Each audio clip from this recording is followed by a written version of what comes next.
Today, I am very excited and very humbled to welcome the lovely Robert Anthony Siegel. Robert is the author of a memoir, Criminals, published by Counterpoint, as well as 2 novels. His work has appeared in the New York Times, the Los Angeles Times, Smithsonian Magazine, the Paris Review, The Drift, the Oxford American, Tin House, Plowshares, and has been anthologized in the Best American Essays 2023, O. Henry Short Stories 2014, and Pushcart Prize. Is that 36? Yeah, whatever all those Roman numerals. They use Roman numerals. XXXVI. I think that's 36. It's a while It's back. 36, yeah. In like Roman times, or no? It feels that way to me. Okay, I'll hush up. He's a Fulbright scholar in Taiwan, a Monbukagakusho fellow in Japan, a writing fellow in FAWC in Provincetown, and a Paul Engel fellow at the Iowa Writers Workshop. He holds an MFA from the Iowa Writers Workshop and a BA from Harvard. Most important, or more important than any of those, like literally gilded acclaims, to me at least, he was my professor in undergrad. That's true. It's amazing. And now we're here, which is kind of awkward now because you lent me a book on Wabi Sabi, a worldview centered around imperfection and impermanence. And when I returned it, I was hiding a coffee stain under my thumb. I feel weird and silly and mushy bringing this up. I didn't understand that moment then, but I felt it. It's an image that's stuck with me all this time. Perhaps that day returns to memory because this next hour is dedicated to exploring imagery through haiku. Robert is one of those rare writers who traverses genre, drawing the best parts of each for whatever project at hand. While fiction and nonfiction students typically get a lot of help with things like plot and structure, Robert writes, imagery often goes unmentioned, in part because it's so very hard to talk about how to make better images. Therein lies the value of haiku for prose writers. So, in the spirit of imagery and concision, in leaving you with lasting memories, and in bridging gaps with grace, please welcome the brilliant Robert Anthony Siegel. Thank you, Mason. That was a beautiful introduction. I have to remember that thumb trick.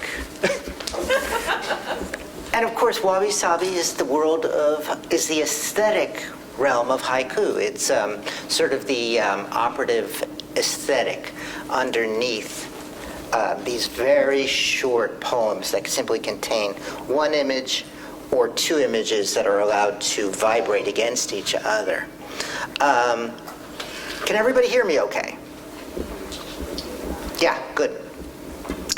Again, encouraging everybody to come down so that we can have sort of an easier time interacting. My plan for today, right, is because our real focus is the image. I'm going to start by just sort of showing you a couple of examples of image in fiction, in prose, and then we're going to jump into haiku and look at some haiku, and then we are going to write some ourselves.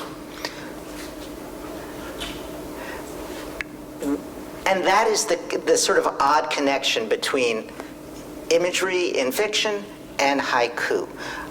I'm essentially utilizing haiku, and I do this all the time with fiction writers, nonfiction writers, prose writers, utilize haiku as this kind of ready-made way to practice image making at speed, in quantity, in volume. It's almost like, entering a batting cage and just having a machine that spits, baseballs at you, and you get to swing, swing, swing. Or my son played tennis, those machines that sort of pop the tennis ball at you way too fast, and you just hit like that. That is the value of haiku for us today. We will ignore the entire rich tradition around the poetic form, right? Which is complex and nuanced and super interesting, but not a subject for us today, right? There's a handout at the door on my right side for those who want to know more about traditional Japanese poetic forms. Super fascinating, very relevant to certain aspects of what's happening on the literary scene in the US today. You know, that interest in the short form that is then sort of combined in a chain or networked in some way, the lyric essay, right? Very related to Japanese poetic tradition. You can draw a line there because Japanese poetry was an important influence on Western modernism through people like, say, Ezra Pound.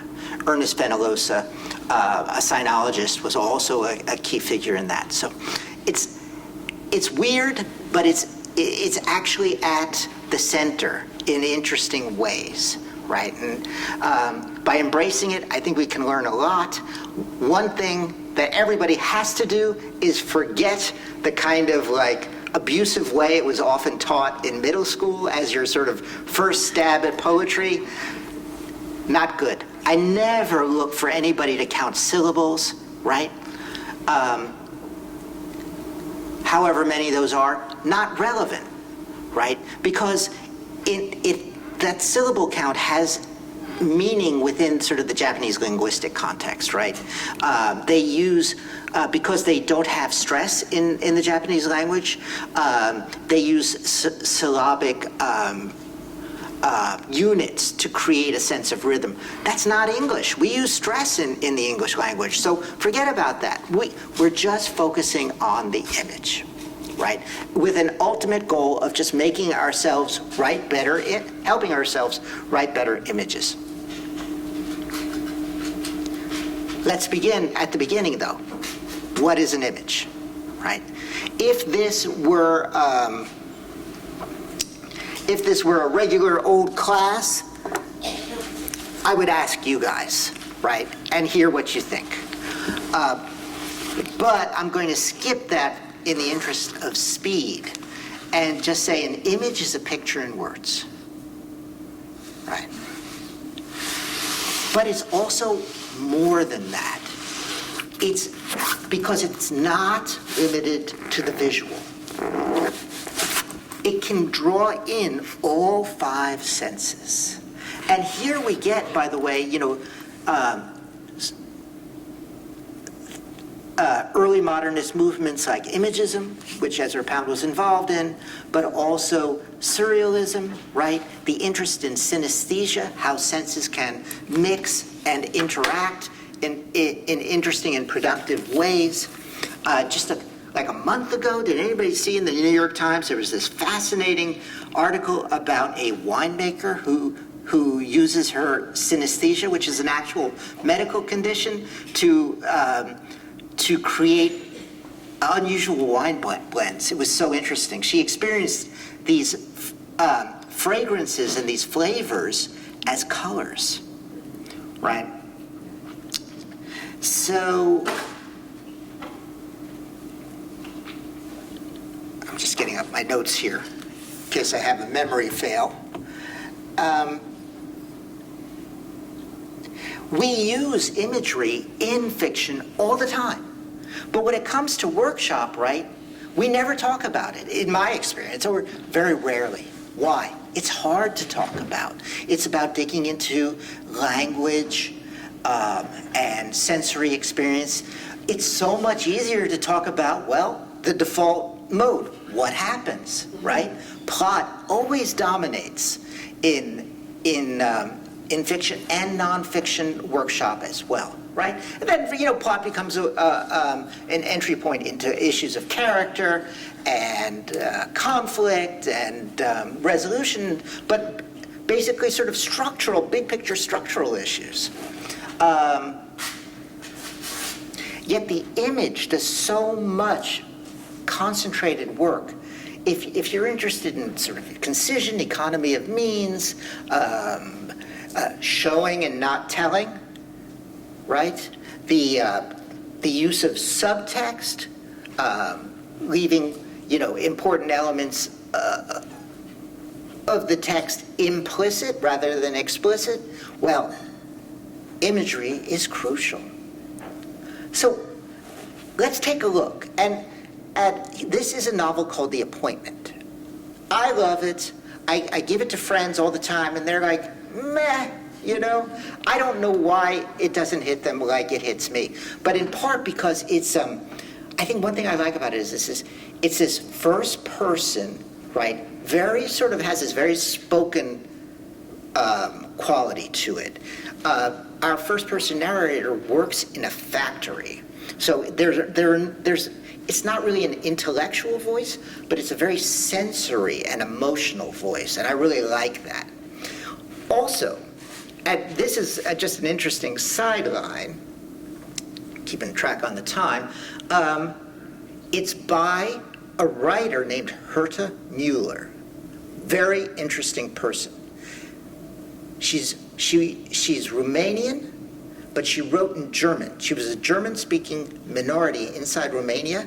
She won the Nobel Prize in 2009 and was, like most Nobel Prize winners, never heard from again. Something about the Nobel Prize is like being vice president. You're just like wiped off the map, right? That's it. You're never seen again.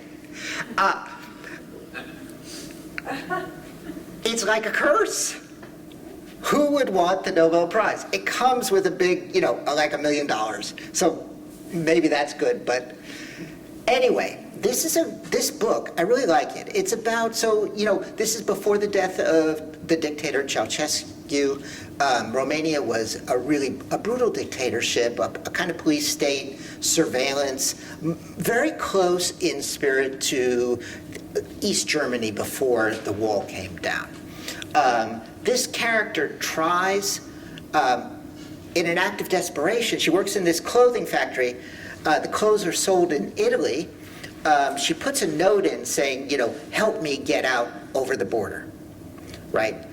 Of course, that note is found, and she gets in hot water. She's under police surveillance. What she finds out is that, on this parallel track, her marriage is having problems. Her husband is drinking too much. What she finds out is that he is spying on her. So it's sort of it's this very powerful marriage narrative. And of course, these things were not unheard of. What they found out when East Germany, when the wall fell and East Germany became reunited with West Germany, they found out that half of East Germany was spying on the other half.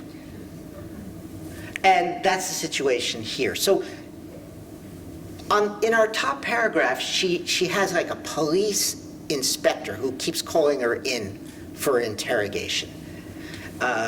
And she hates just that moment when she walks in and he always greets her sort of fake friendly. My nails hurt, but he's never squeezed them so hard my fingers turn blue, right? Eventually they'll thaw out the way they do when it's freezing cold and you come into the warm. The worst thing is this feeling that my brain is slipping down into my face. It's humiliating. There's no other word for it when your whole body feels like it's barefoot, right? It's lovely, isn't it? And you can see how sort of, a stickler might say, hey, mixed metaphors. But that's the beauty of it, right? The worst thing is this feeling that my brain is slipping down into my face. When I read that line, suddenly a feeling that I have periodically in life, I could identify it, right? Like that my thoughts are somehow in my face. My brain is there. It's humiliating. There's no other word for it when your whole body feels like it's barefoot. That sense of exposure. But to say it this way through an image, the bare foot, is so much more immediate, emotional, powerful. right? To me, this is what great writing looks like in some sense, right? That sort of immediate physicality, the emotionality, the use of language which makes us stop and reread. And it's all done through the image, right? That is not just visual, but sensory in other ways as well, right? The fingers that hurt because the inspector is squeezing them too tight. He's passing it off as a handshake, but it's aggressive, right? But she associates it with cold, which says so much about her experience. She feels cold because she feels naked, because she's frightened, and unspoken, but there is the idea that she is probably so frightened she is trembling, as if it really were cold. Later, right, she, that's the thing, she's under surveillance, but they allow her to live her life. She gets divorced, and she takes vacation, she goes to the mountains. Well, I'll read the passage, right? I took a train into the mountains and joined up with some people who just graduated from the music academy. Every day we trekked and stumbled from one glacial lake to the next until it grew dark, right? Each shoreline was marked by wooden crosses set in the rocks bearing the dates on which people had drowned. Cemeteries underwater and crosses all around, portents of dangerous times to come. As if all those round lakes were hungry and needed their yearly ration of meat delivered on the dates inscribed. So they're no longer, gravestones. They're like feeding markers. Essentially personifying or anthropomorphizing these glacial lakes. People fall in them and drown, but the body can't be recovered, right? Because it's too cold for anybody else to go in too. As if all those round lakes were hungry and needed their yearly ration of meat delivered on the dates inscribed. Here no one died for the dead. The water would snuff out life in an instant, chilling you to the bone in a matter of seconds. The music graduates sang as the lake pictured them, the reflective quality of the lake as mirror. Upside down, taking their measure as potential corpses. Hiking, resting, or eating, they sang in chorus. The lake is a mirror, the lake is an eye. Right? These rapid shifts in sort of definition in image. Hiking, resting, or eating, they sang in chorus. It wouldn't have surprised me to hear them harmonize while they slept at night, just as they did at those bleak altitudes where, and here's the killer, where the sky blows into your mouth. Right? What a great way to put it, that experience. And of course, if any of you guys have ever been on a mountain at altitude where you're sort of breathing shallow, right? You're not getting enough oxygen. It's the opposite, but it feels like the sky is just entering into your mouth. It's gorgeous, right? Part of the trick here in her imagistic approach is to sort of personify or anthropomorphize these like natural elements. The sky, right, is active, blowing into your mouth, right? And that's why you can't breathe properly. The lake is a mirror, but it's also an eye. It's also a hungry monster that needs to eat people. This, if you've read the book, this sort of moment expands out because her whole world seems to be eating people. Her husband is never portrayed as a villain. He's a guy who's like having a battle with the bottle, has lost his job, and couldn't say no to the police. Really, just like she can't say no. They're too scary. So it's full of sympathy for both characters, but something about the social world she lives in is eating them all alive, like these lakes. So that is just sort of quickly laying it out. I'm trying to save time so that we can actually write haiku, to give you a sense of how imagery works in very sophisticated ways in a piece of very sophisticated prose from a person you've never heard of but may now go out and find. Okay, let me switch. Now let's look and see how this works. Yes, in haiku. These are wonderful translations made by the poet Robert Haas. His Essential Haiku is always the book I recommend, right? They're sort of delicate, but they're effortless. They feel spoken. Let me do a couple, and then maybe I'll ask you guys to do a couple, and then we'll move ahead to writing our own. As you can see, super short, right? I like to say just one breath. That's the real way to measure, not counting syllables. A single image, sometimes two images that are allowed to resonate together. Traditionally, there is a word or phrase which is seasonal. I'll give you this much, just seasonal, and sort of is the jumping off point for the image, right?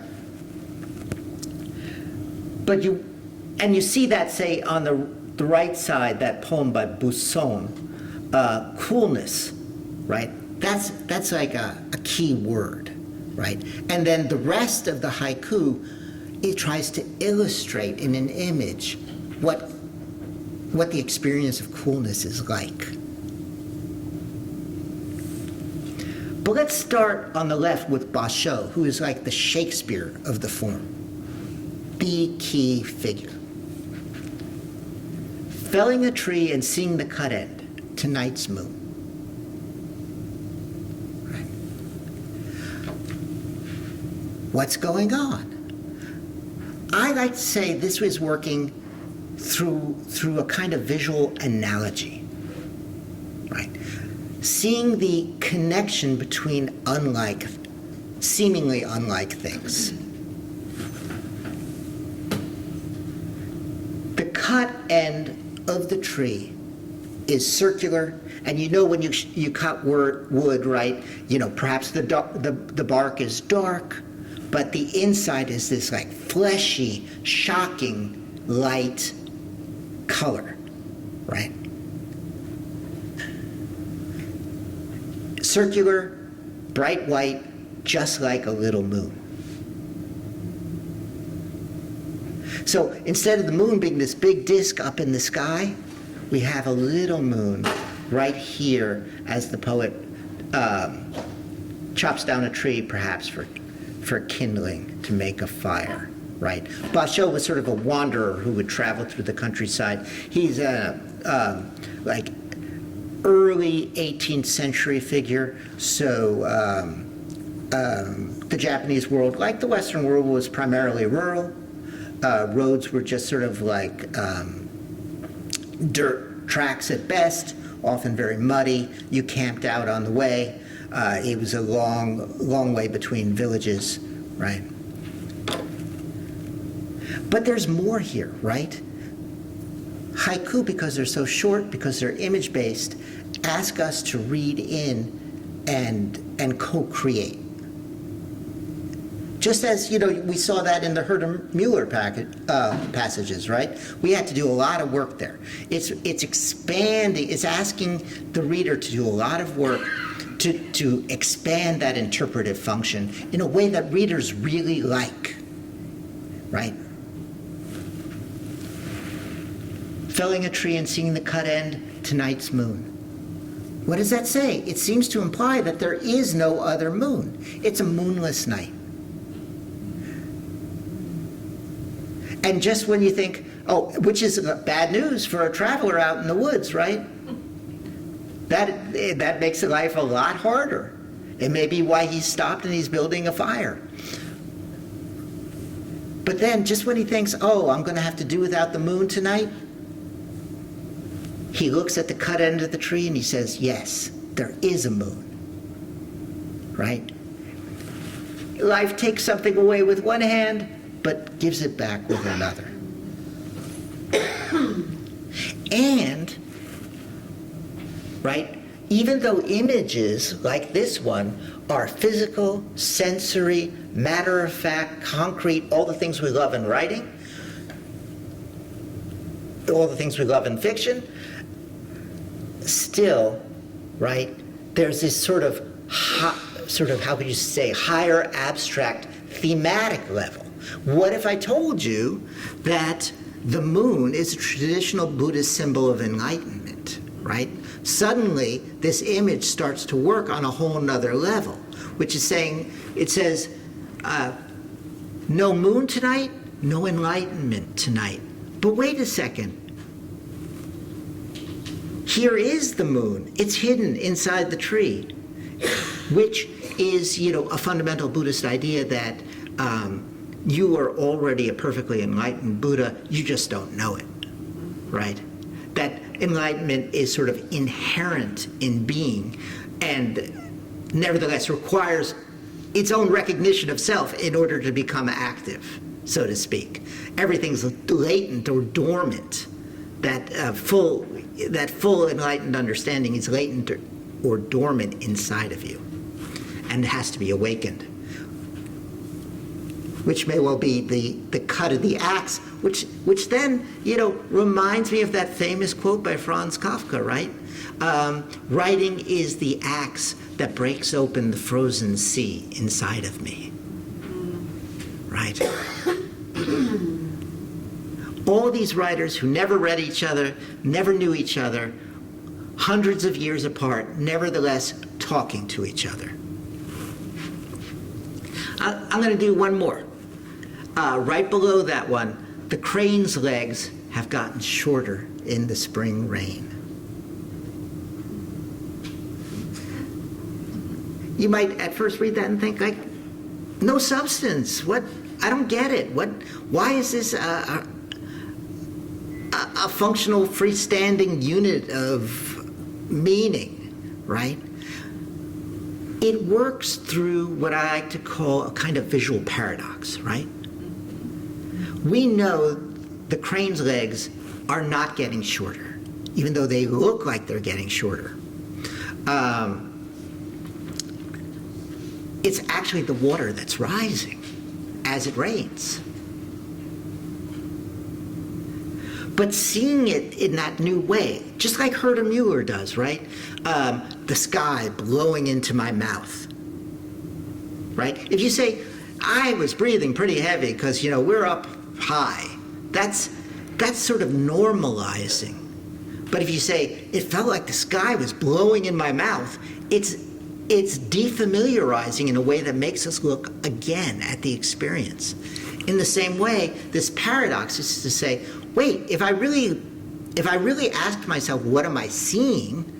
I'm seeing this crane growing shorter, right? Even though cognitively I know for a fact that it's the water that's rising. And then that just brings us into a moment of experience, which is what fiction is trying to do all the time, right? Fiction is actually about, a large part of fiction writing is about simply making us believe this is really happening in some way that it feels fresh, new, real, and experiential, by which I mean it can't simply be boiled down to an idea. It is an experience, a reading experience, right, that talks about a lived experience. So the crane's legs have gotten shorter in the spring rain brings us back into the natural world where creatures live out in the elements, experiencing all of it. And I'm always sort of so amazed. I lived in North Carolina, coastal North Carolina, where a lot of marsh, and I would see these sort of marsh birds all the time, just sort of, dumbly standing in the rain. And I was like, huh. I really can't say more than that than just like, huh. Boy, I would go in. And then I'm like, hey, they don't have any place to go into. They don't live in houses. They're birds. And And then I was like, what is a bird anyway, right? And it started this chain of thought. And so, in a way, maybe the aim here is in part birdness, right? Birdness. Okay. How about the next one we all do together? The sea darkening. The wild duck's call is faintly white. Somebody, raise a hand. Mason will bring over the, what do you see here? How do we get into this? Like, peel out a thread and start to pull. The sea darkening could be, can you guys hear me? Yeah, Yeah. can hear you good. The sea darkening could be a storm coming. Can also be night falling. Good, yeah. But I was thinking of, darkening in terms of weather. Faintly white, I was thinking white caps. When you get heavy weather coming in, you get little white caps, and it could be bird flying. Mm-hmm. And also, well, I'll ask, does anybody want to add to that? That's a great start. I sort of saw it as the sea's darkening, so maybe it's becoming harder to see, but the wild duck's call is like something to follow, something that provides guidance, so it's sort of white in the darkness. Yes. So in that darkness, right, the sound feels like a color, like a flash of color. And, doing my due diligence, which everyone must do before standing behind a podium, I went to the web and Googled, wild duck call, and it's so disappointing. It's like quack, quack, right? But if you feel, and this again I know from my time in Wilmington, North Carolina, you stand on the beach, darkness falls, right? Suddenly, it's really, really dark, right? If you look out to sea, it returns us to that time, a time in which Basho was living when there was no light pollution at all, right? People really didn't light their homes. They didn't have electricity. There may even have been no other humans around, right? He's looking out. This is actually a gigantic lake. He's looking out at the water, and the water seems to be undifferentiated from the sky. You know that feeling of night on the beach, if you've ever experienced it? Like, where does the water start? Where does the land stop? Where does the sky start? Right? It's all just black. And then to hear, whack, right? And you think, there's another creature out there. I'm not alone in this cosmos. Right? And he describes that in terms of synesthesia, right? Sound as color.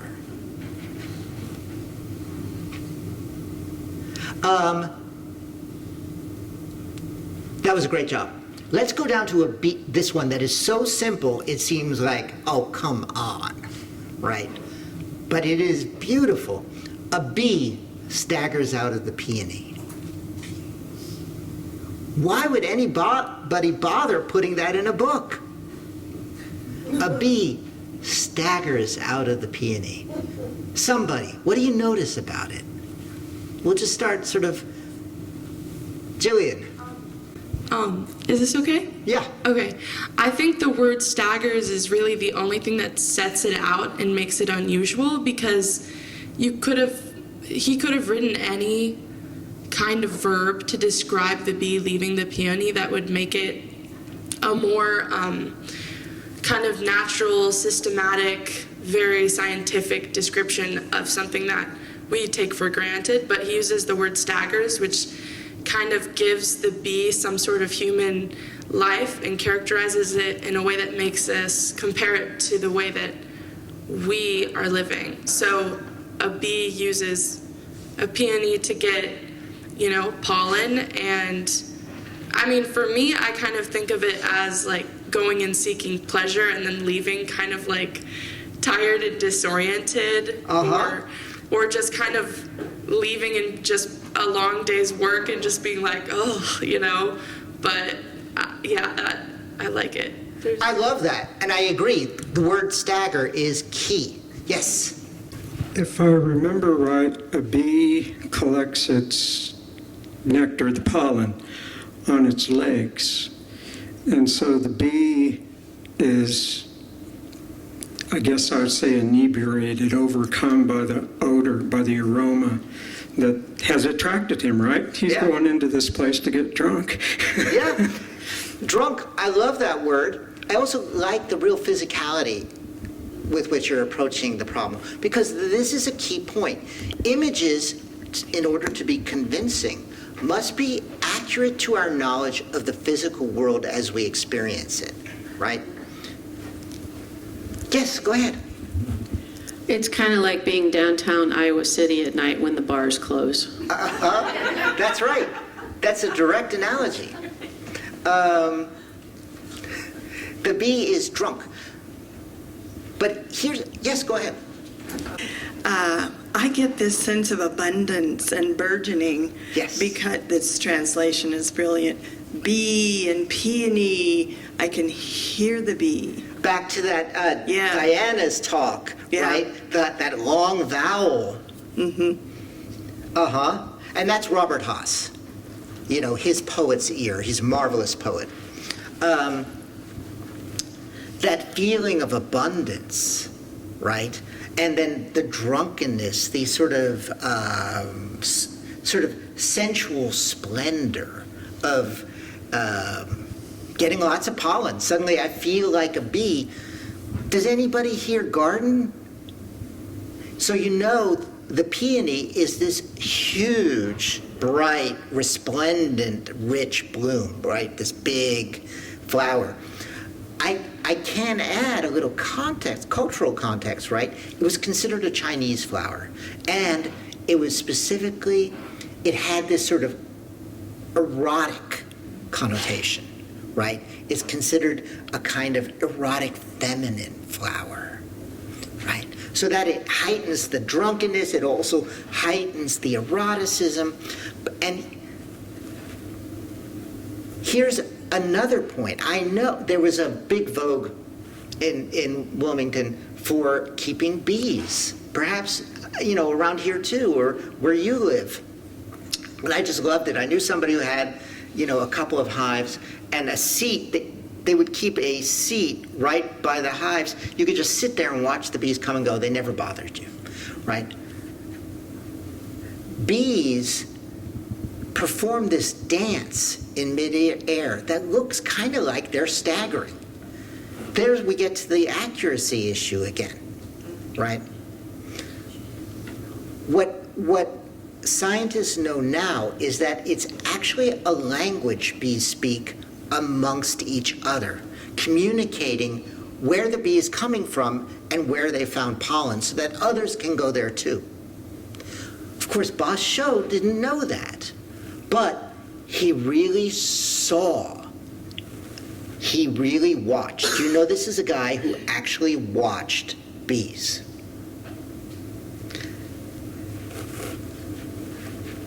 But is making a larger statement about the plenitude of nature.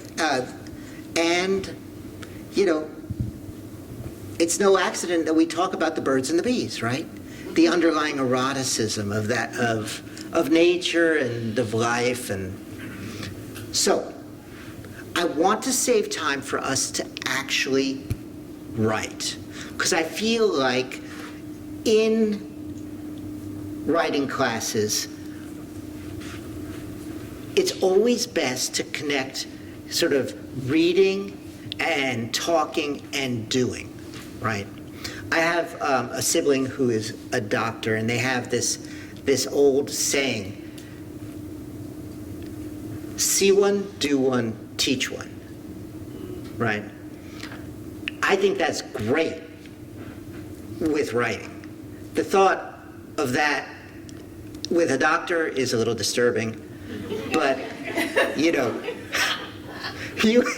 but they really do that. You know, residents, medical residents, I don't know if any of you are doctors, like, they tend to be terrified because they see it once or twice, and then they've got to sort of do it. And then they've got to show somebody else how to do it. It's a bad situation. I don't know how I feel about that, but with writing, it really helps to just try it out, and nobody gets hurt. So, we are going to try and write some. Really, tell yourself, in a way, you're not writing haiku, you're writing an image, right? One breath. It's almost like if anybody here, you know, goes fishing, right? It's sort of like casting your line as far as it goes, that natural reach, right? And then drawing it in. That's all. You don't have to think about lineation. By the way, a haiku in Japanese are sometimes lineated, but sometimes not. They're sometimes written just in a straight line. So don't worry about the line breaks. Don't worry about the syllable count. Just think about creating a wonderful image using as few words as possible. Okay. And of course, in traditional haiku, there's always a seasonal word that often has to do with heat or cold or wet or dry. We're going to do that. Really, it's a prompt, just like the ones we use in class. So for today, our seasonal word is very traditional phrase, summer heat. Summer heat. That gives you, as the haiku writer, two options. You can, an image that either represents that experience of heat, or perhaps one that is about seeking coolness. Seeking coolness. I'm going to give you, this is a sprint, so I'm going to give you 5 minutes. Right? If you can write 2, even better than 1. 3, better than 2. Like on the way here, I came up with one. Summer heat. I lay on my belly with my cheek to the floor. You know? I asked, what does my cat do? That's basically what he does. He's like, summer heat.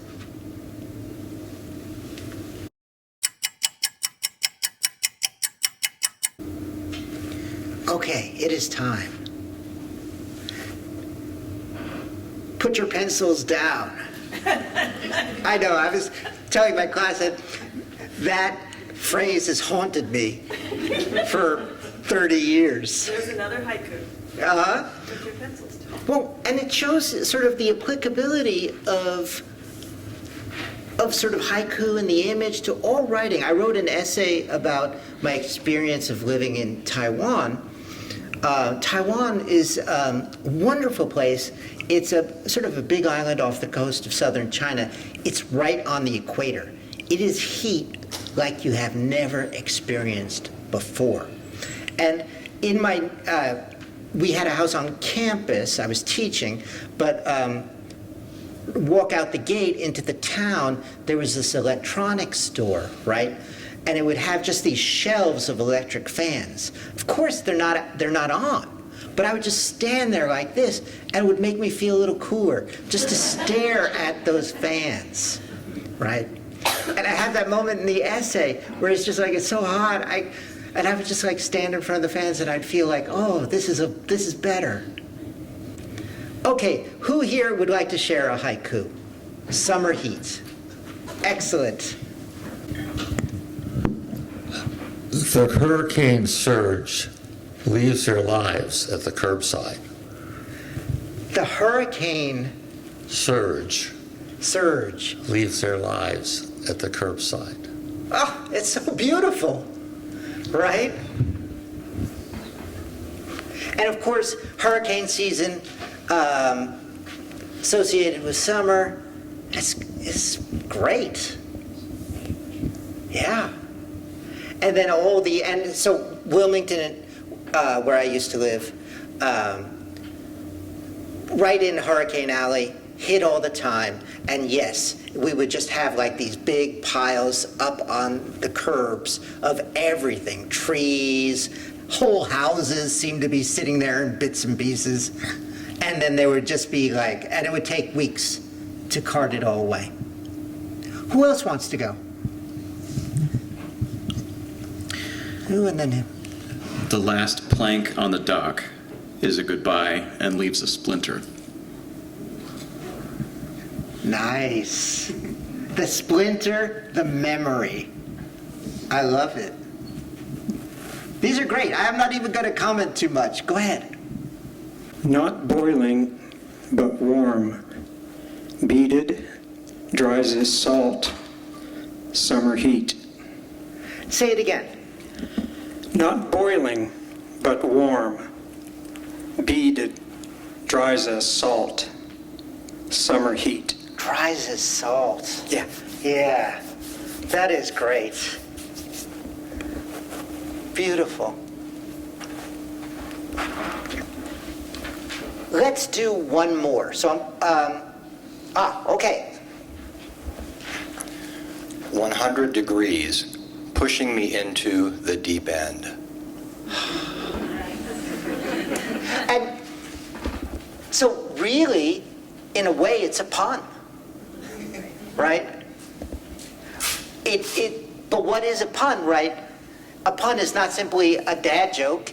It's language operating on two levels, right? Pushing me into the deep end of the water, but also pushing me into the deep end of my endurance, my willingness to like go on with this stuff. Perfect. Okay. So I want us to write just one more quickly. Here is your prompt. It is not a traditional haiku prompt. It's not related to season, but I think it's good because it really places us in scene as fiction writers. Late at night, a creak on the stairs. Late at night, a creak on the stairs. I'll give you 5 minutes. A concrete, specific, physical image related to hearing a creak at night on the stairs.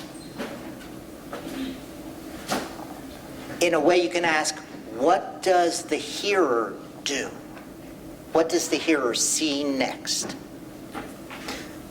And I'll give you a 1 minute warning. So that'll be 11:59. We won't have time to read them, unfortunately.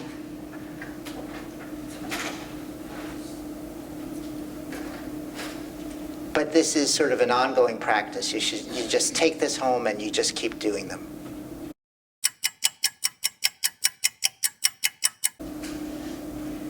Okay, it is time. Pencils down.